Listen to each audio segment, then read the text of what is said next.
안녕하세요. 춘천 한마음교회에서 온 김솔지입니다. 부모님의 이혼으로 시작해서 친엄마에 대한 원망과 사람에 대한 불신, 인생에 대한 불평 속에 살고 있었는데요. 그런 저를 기쁨과 긍정으로 살아가게 하신 예수님을 전해드리려고 합니다. 제가 9살 때 부모님께서 크게 싸우시고 이혼을 하셨어요. 어느 날 집에 돌아갔는데 엄마가 집에 계시지 않고 엄마의 옷과 신발도 없는 거예요. 9살에 엄마가 말없이 떠나버렸다는 건 제게 너무 큰 상처였어요.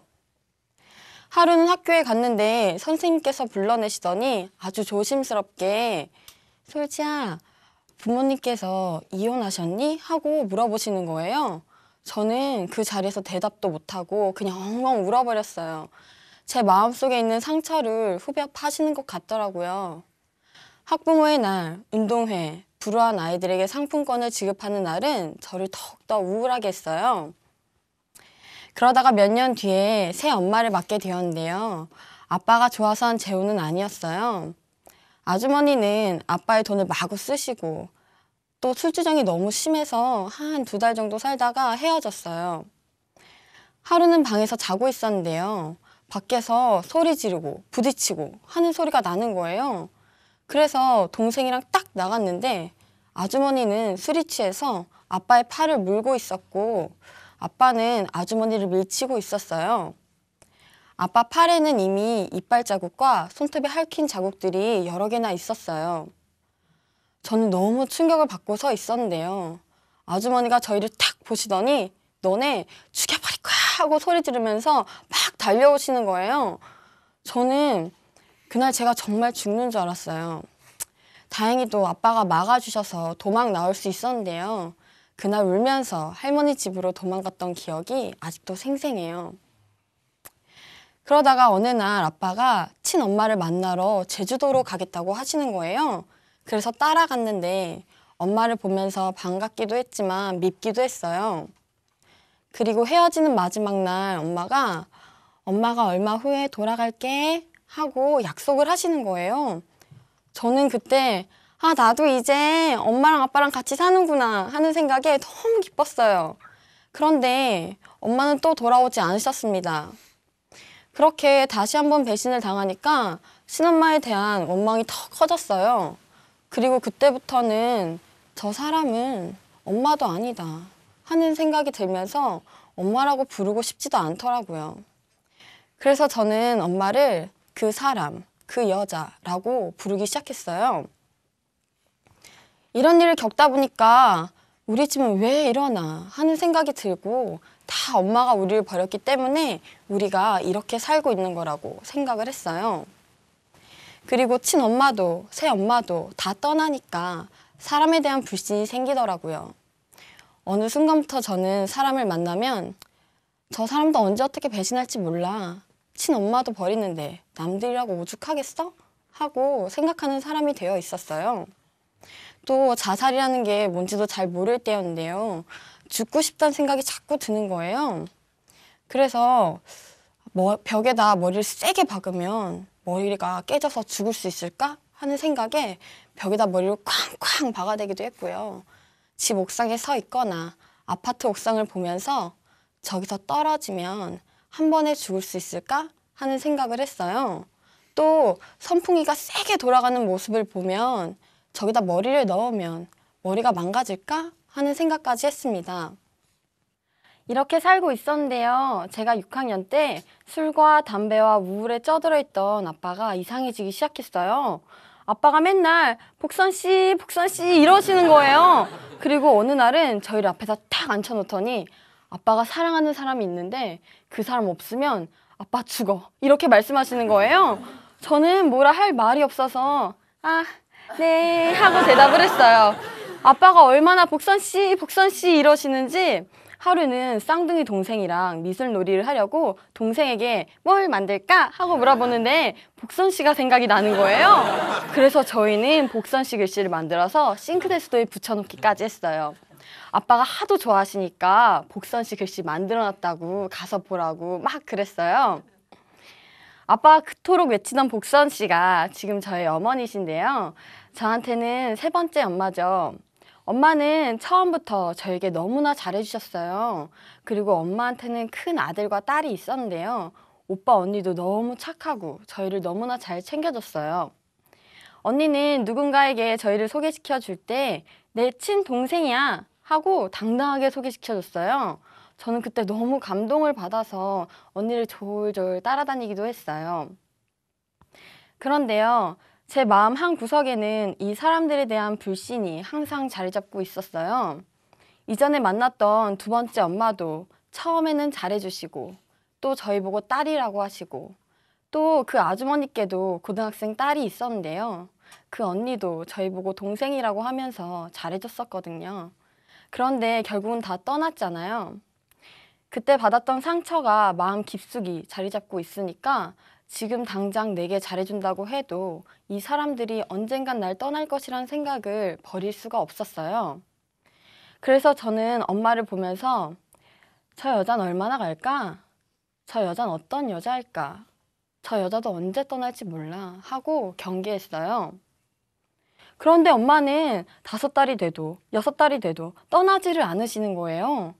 그리고 이번 엄마는 그동안 겪어왔던 친엄마와 두 번째 엄마와는 너무나 다른 분위기를 풍기는 사람이었어요. 천사 같더라고요. 그런데 그 무엇보다도 제게 가장 충격적이었던 것은 천사 같은 엄마의 모습이 아니라 아빠의 변화였어요.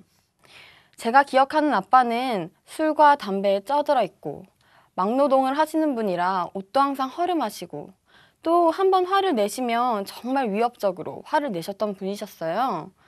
그리고 행복이라는 건 하나도 없이 항상 지치고 우울한 얼굴로 다니셨던 분이셨어요. 한 번은 제가 아빠한테 조심스럽게 아빠 술 끊으셔야죠 하고 말했더니 아빠는 바로 나보고 죽으라 그래라 라고 대답을 하시고 또 학교에 가려고 문을 열다가 뭐가 덜커덕 하고 걸려서 내다보면 만취해서 바닥에 널브러져 자고 있는 아빠일 때도 종종 있었어요. 이랬던 아빠가 술도 담배도 다 끊으시고 항상 행복한 얼굴로 다니시고 또 저희한테는 친구같이 너무나 잘해주시는 거예요. 나중에 알고 보니까 엄마가 교회를 다니셨기 때문에 같이 교회를 다니다가 예수님을 만나게 되신 것이었어요. 이렇게 아빠의 변화는 놀라웠지만 제 마음의 문제는 해결되지 않았어요. 가족 모두가 일요일에 교회를 나가니까 어느 순간부터 저도 같이 교회를 다니게 됐는데요. 저는 교회도 예수님도 전혀 관심이 없었고 오히려 교회에 사람이 많은 게 불편하기만 했어요. 처음에 목사님 설교를 듣는데 이건 한국어도 아니게 영어도 아니게 전혀 못 알아듣겠고 또 아예 관심이 없다 보니까 예배 시간에 맨 뒤에 앉아서 엎드려 자거나 아빠 몰래 도망 나와서 1시간 넘도록 화장실에 숨어 있기도 했어요. 저는 그게 더 편했어요.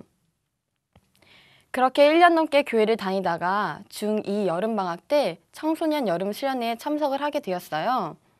이미 1년 넘게 교회를 다녀서 친한 친구들도 있고 또 친구들이 다 참석을 한다고 하니까 참석을 했던 것 같아요. 그런데 그 수련회 때 저는 처음으로 성경의 한 말씀을 듣게 되었어요. 요한복음 2장 22절 말씀이었는데요. 그 말씀을 듣는 순간 저는 너무나 큰 충격에 빠져버렸습니다. 예수님의 제자들이 예수님께서 부활하신 후에야 성경과 예수님의 하신 말씀을 믿었다 라는 말씀이었는데 이 말씀을 통해 하나님이 실존하시고 성경이 거짓이 아니라 실제였다는 사실을 확증하게 되었어요. 저는 제자들이 처음부터 예수님을 하나님으로 믿고 따르던 사람들이라고 생각을 하고 있었거든요. 그런데 그게 아니었어요. 제자들은 예수님께서 부활하신 후에야 성경과 예수님의 하신 말씀을 믿었더라고요. 제게는 너무 추상적이었던 믿음이 실제가 되는 순간이었어요. 부활을 보고서야 믿었구나 하는 생각이 들면서 부활이란 사건이 제 머리를 강타했어요. 부활하셨다면 예수님은 하나님이신 것이고 그렇다면 이분은 지금도 살아계시고 성경이 실제라는 거잖아. 죽음이 끝이 아니라는 거잖아 하는 생각이 제 머리를 쾅 하고 쳐버렸습니다. 하나님께서 살아계시고 죽음이 끝이 아니라는 이 사실은 제 가치관 전체를 흔들어 버렸어요. 이렇게 충격 가운데 있었는데요. 누군가가 예수님께서 성경대로 부활하셨다라고 말씀을 해주셨어요. 저는 그때 처음으로 하나님이 이 세상에 사람으로 오실 것이 오랜 기간 예언되어 왔었다는 사실을 알게 되었어요. 예수님이 누구신지 너무나 선명했어요. 예수님께서 성경대로 부활하셨다는 이 사실 하나로 예수님이 그 예언되었던 하나님이셨다는 것을 너무나 쉽게 알아볼 수 있었어요. 그리고 저는 예수님을 나의 주인으로 믿게 되었어요. 이 사실을 알고 나서 저는 친구들에게 하나님 살아계셔, 예수님께서 부활하셨어 하고 말하고 다녔어요. 말하지 않을 수가 없더라고요.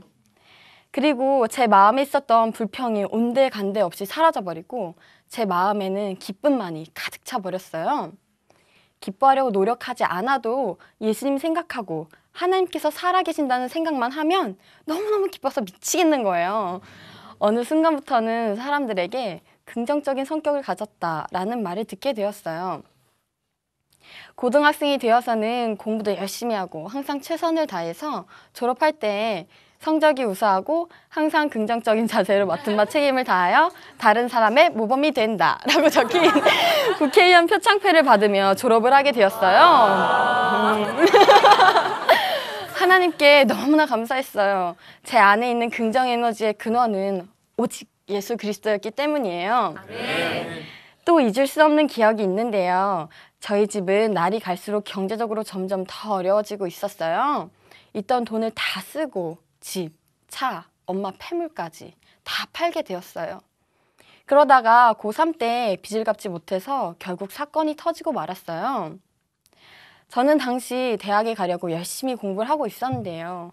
어느 날부터 아빠가 얘들아, 아빠랑 그냥 살자. 아빠랑 그냥 살자. 이렇게 말씀하시고 엄마는 우셨는지 눈이 퉁퉁 부어있고 얼굴이 너무 어두우셨어요. 왜 그러는지 말씀을 해주시지 않았어요. 하루는 너무 답답해서 엄마를 붙들고 엄마, 무슨 일 있어요? 저도 이제 20살 되니까 말 좀 해주세요 하고 말하니까 엄마는 깊은 한숨을 내쉬더니 말씀을 해주셨어요. 경제적인 이야기였는데요. 당시 빚을 갚지 못해서 여러 대부업체에서 언제까지 돈을 안 갚으면 가게에 있는 모든 물건을 다 빼가겠다면서 욕하는 협박 전화가 매일매일 오고 있는 상황이었어요. 아빠가 저희를 대학에 보낼 수 없을 것 같다는 생각에 아빠랑 그냥 살자 하고 말씀하셨던 거였어요. 엄마의 얼굴이 왜 어두운지는 그냥 알겠더라고요. 그런데요, 이 이야기를 들으면서 저는 생각이 탁 하고 멈춰버렸어요. 마치 절벽에 서 있는 것 같더라고요.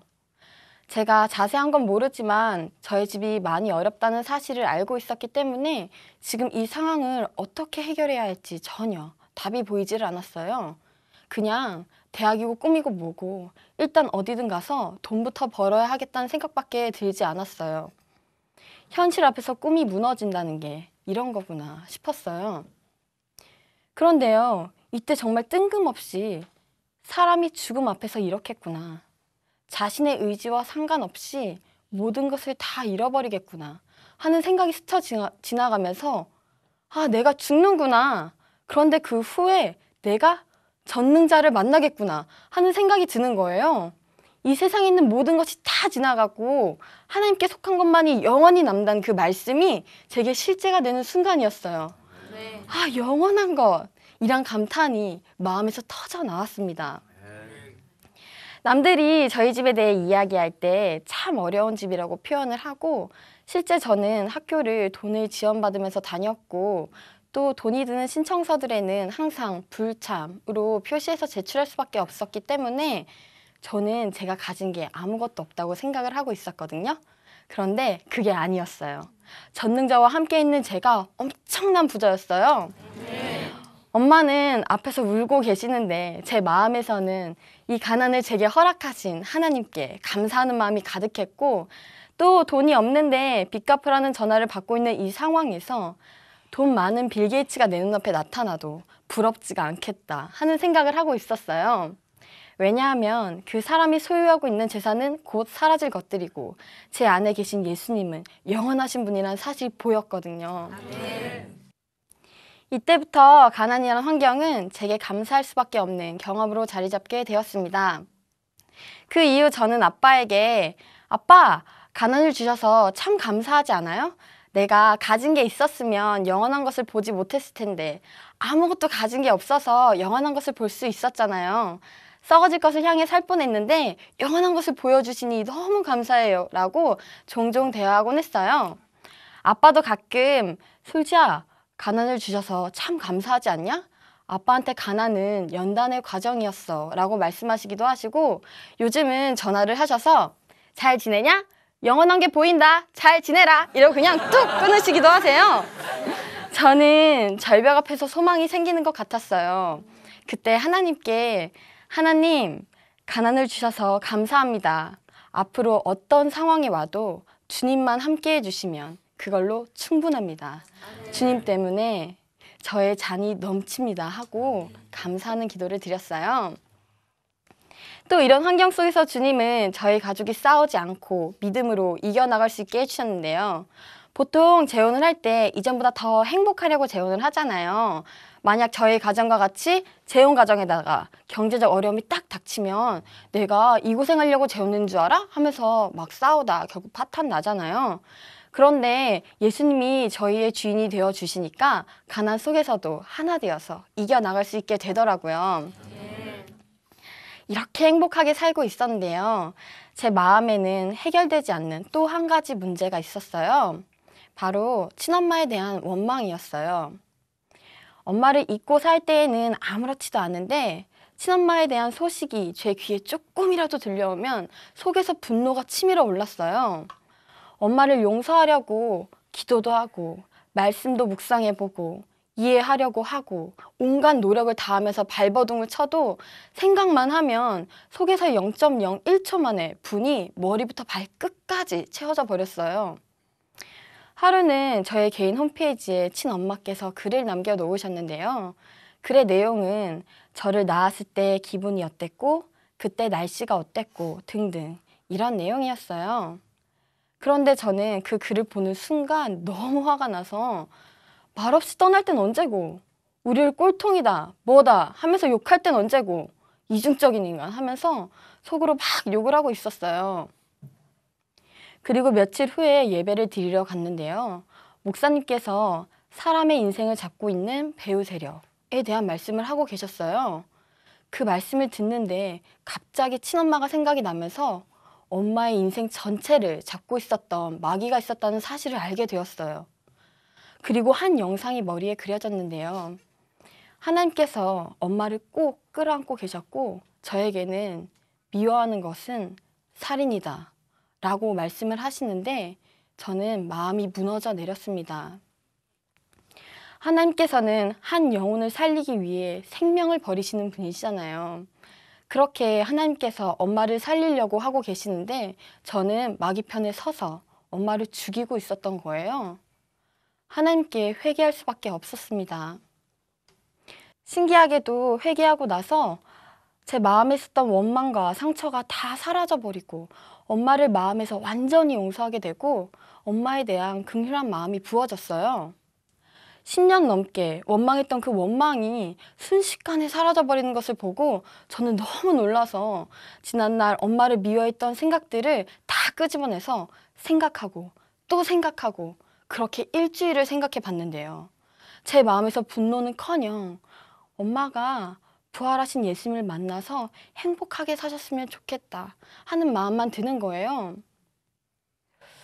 그 이후 저는 엄마의 홈페이지에 들어가서 처음으로 감사하다는 짧은 글을 남기고 왔어요. 다음날 고맙다 라는 답글이 올라와 있더라고요. 정말 자유했습니다. 그리고 그제서야 하나님께 내 마음에 미워하는 사람이 단 한 사람도 없다고 고백할 수가 있었어요. 저는 친엄마를 원망하는 동안 저에게 아무 잘못이 없고 온전히 저 사람, 그러니까 친엄마 때문이라고 생각을 했었어요. 그런데 제 마음이 원망이 가득 찼던 이유는 친엄마 때문이 아니라 제가 주인 되어서 원망했기 때문이었어요. 저는 아무 잘못이 없다고 생각을 하고 있었는데요. 전능자의 눈으로 보니 제가 하나님 앞에서 엄청난 죄를 짓고 있었더라고요. 그 죄가 제 마음을 망가뜨리고 있었던 거였어요. 그 이후 저는 엄마 때문에 라는 말을 할 수가 없었습니다. 부활하신 예수님 앞에서 해결되지 않는 문제는 하나도 없었어요. 가난도, 상처도 전능자 안에서 아무것도 아니더라고요. 부모님의 이혼으로 절대 빠져나올 수 없을 것 같았던 상처와 원망 속에서 저를 완전히 자유케 하신 예수님께 너무나 감사드립니다. 예수님은 제 인생의 최고의 선물이에요. 저와 비슷한 아픔 속에 사신 분 계신다면 부활하신 예수님을 마음의 주인으로 꼭 믿으셔서 기쁘고 자유하고 풍성한 삶을 사시기를 간절히 기도드립니다. 감사합니다.